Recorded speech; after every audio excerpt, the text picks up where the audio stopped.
අද අපි මේ වීඩියෝ එකෙන් කතා කරමු ගුරු විභාගය සඳහා ඔන්ලයින් අයදුම් කරන ආකාරය ගැන. අධ්‍යාපන අමාත්‍යාංශයෙන් දිවයිනේ ජාතික හා පළාත් පාසල්වල පවතින සිංහල දෙමළ ඉංග්‍රීසි ගුරු පුරප්පාඩු සඳහා බඳවා ගැනීමේ තරඟ විභාගය සඳහා අයදුම් පත්‍ර කැඳවලා තියෙනවා. එතකොට මේ වීඩියෝ එකේ කතා කරන්න බලාපොරොත්තු වෙන්නේ මේ සඳහා ඔන්ලයින් අයදුම් කරන ආකාරය ගැන. මේ සඳහා අවශ්‍ය සුදුසුකම් සහ වෙනත් විස්තර ලබා ගන්න කොහොමද කියන එක අපි වීඩියෝ එක අතරතුරදී කතා කරමු. එහෙනම් අපි යමු වීඩියෝ එකට.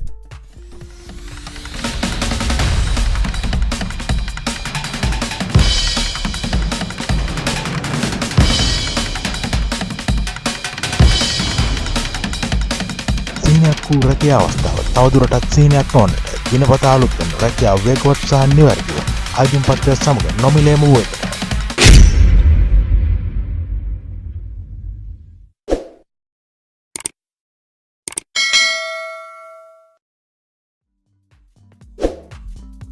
මේ සඳහා අයදුම් කරන්න www.rajayjobs.com එකට එන්න.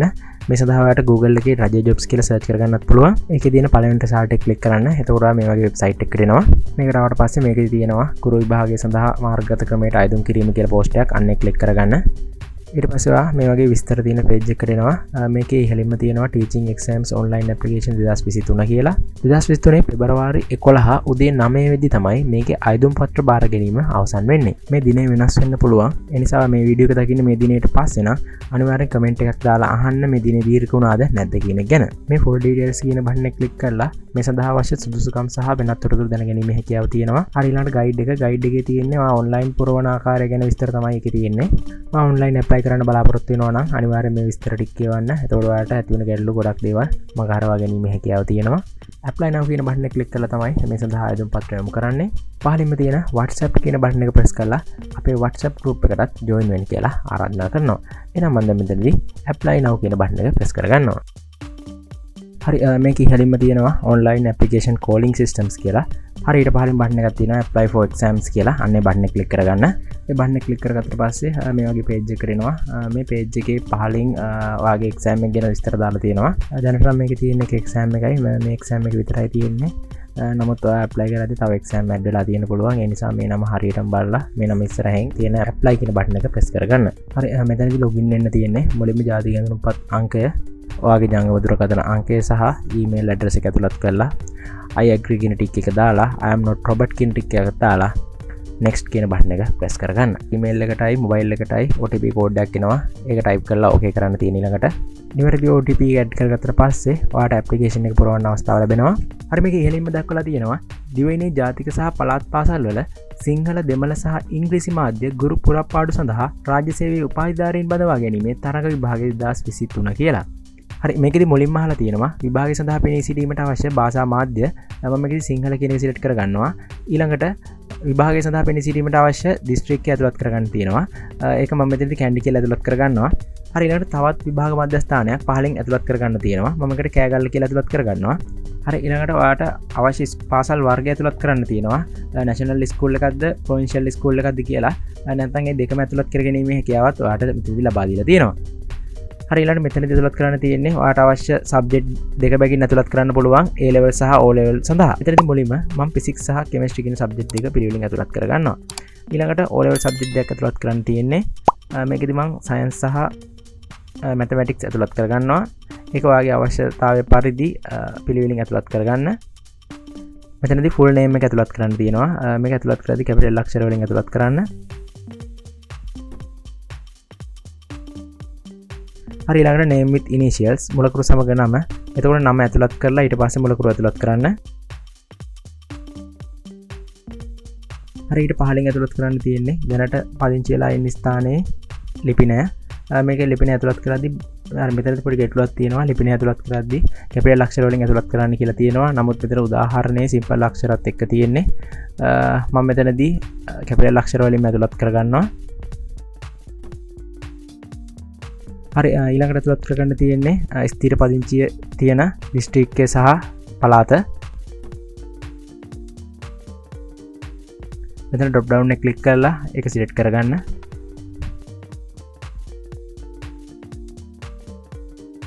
ඊළඟ මෙතනදි කියන්නේ ඔයා ඇතුළත් කරපු දිස්ත්‍රික්කයේ සහ පළාතට අදාළව පුරප්පාඩු තිබෙන්නේ නැත්නම් වෙනත් පළාතක් සලකා බලන්නද කියන එක. හරි එහෙම අවශ්‍යයි නම් ඒ පළාත මෙතන සිලෙක්ට් කරගන්න. එහෙම අවශ්‍ය නැත්නම් පහළ නෝ කියලා තියෙනවා අන්නේ ක්ලික් කරගන්න. හරි ඊළඟට ස්ත්‍රී පුරුෂ භාවය ඇතුළත් කරන්න තියෙන්නේ. මෙතන ඩ්‍රොප් ඩවුන් එක ක්ලික් කරලා ඒක සිලෙක්ට් කරගන්න. ඊළඟට ජංගම දුරකථන අංකය ඇතුළත් කරන්න තියෙනවා. ඊළඟට ස්ථාවර දුරකථන අංකය ඇතුළත් කරන්න තියෙනවා. ඊළඟට ඊමේල් ඇඩ්‍රස් එක ඇතුළත් කරන්න. ඊළඟට විවාහක අවිවාහක භාවය ඇතුළත් කරන්න. මෙතන සිංගල් කියන එක සිලෙක්ට් කරගන්නවා. ඊළඟට උපන්දිනය ඇතුළත් කරන්න තියෙන්නේ. උපන්දිනය ඇතුළත් කරගදී මෙතන අයිකන් එක ක්ලික් කරලා ඔයාගේ උපන්දිනය සිලෙක්ට් කරගන්න.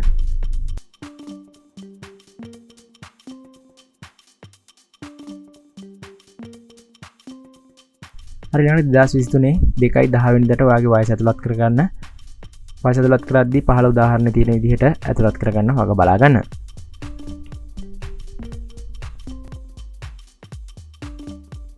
හරි ඊළඟට ඔයාගේ අධ්‍යාපන සුසුකම් ඇතුළත් කරන්න තියෙන්නේ. හරි මුලින්ම සාමාන්‍ය පෙළ විභාගය සඳහා පෙනී සිටි වර්ෂය ඇතුළත් කරන්න තියෙනවා. ඊළඟට සාමාන්‍ය පෙළ විභාග අංකය ඇතුළත් කරන්න තියෙනවා. හරි ඊළඟට ඔයාගේ විභාග ප්‍රතිඵල ඇතුළත් කරගන්න තියෙන්නේ. මෙතන පස් මාර්ක් එක ක්ලික් කරලා සබ්ජෙක්ට් ටික සහ ප්‍රතිඵලය ඇතුළත් කරගන්න පුළුවන්.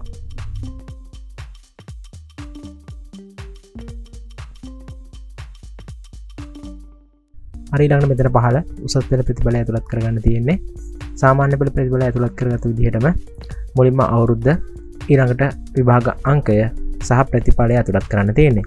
ප්‍රතිඵලය ඇතුළත් කරද්දී කලින් වගේම ප්ලස් මාර්ක් එක ක්ලික් කරලා සබ්ජෙක්ට් එක සහ ප්‍රතිඵලය ඇතුළත් කරගන්න තියෙන්නේ.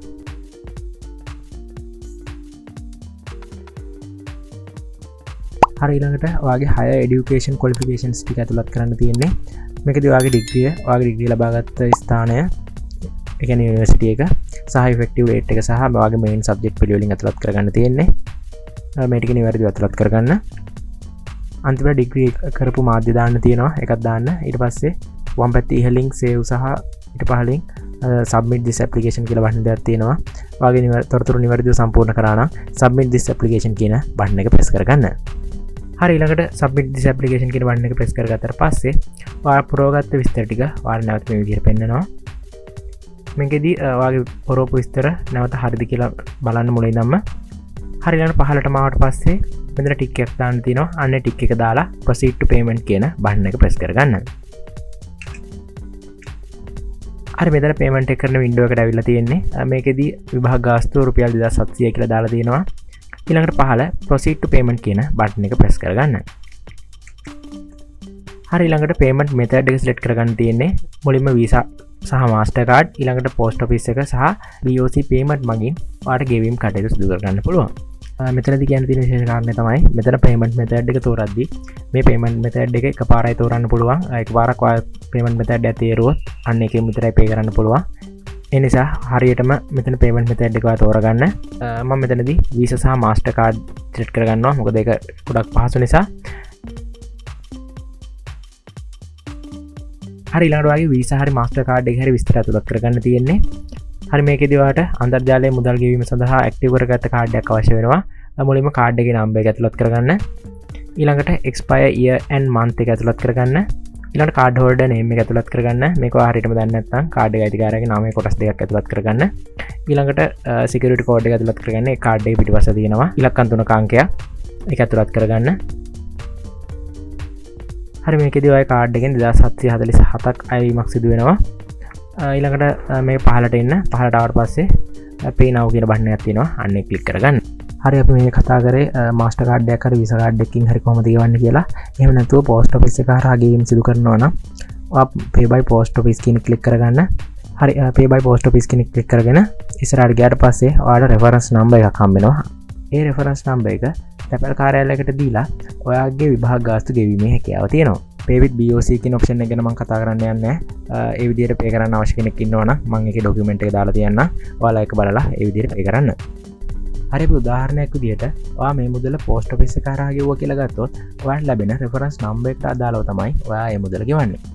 ඊට පස්සේ ඔයාලට මතක ඇති ඔයාලා කලින් rajayjobs.com එකට ගිහිල්ලා apply now බටන් එක ක්ලික් කරාට පස්සේ මෙන්න මේ වගේ window එකකට එනවා. මෙන්න මේ වින්ඩෝ එකේ අපි මුලින් ක්ලික් කරේ apply for exams කියන බටන් එක. දැන් ක්ලික් කරන්න ඕන continue after payment කියන බටන් එක. හරි ඊළඟට මේ බටන් එක ප්‍රෙස් කරගත්තට පස්සේ ඔයාගේ reference number එක ඇතුළත් කරන්න එනවා.